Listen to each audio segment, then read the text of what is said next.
In this video, I'll show you exactly how to assign review and approvals by team role in just a few quick steps.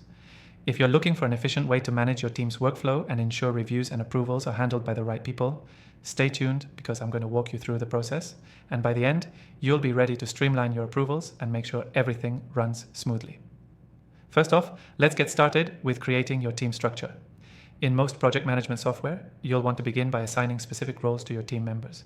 This means, for example, you'll need to identify who's responsible for reviewing content, who signs off on designs, and who handles final approvals.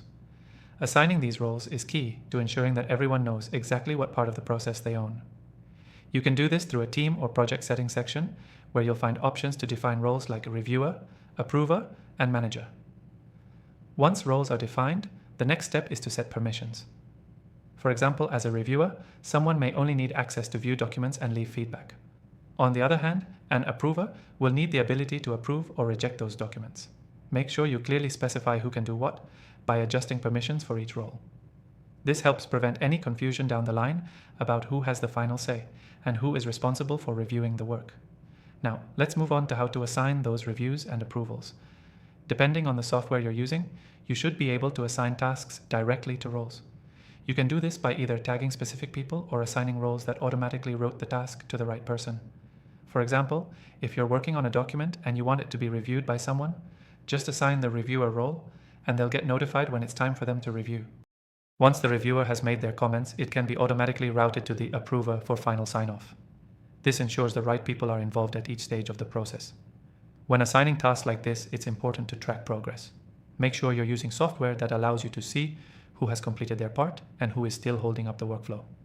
Having visibility into the status of reviews and approvals makes it easier to manage deadlines and keep everything on track.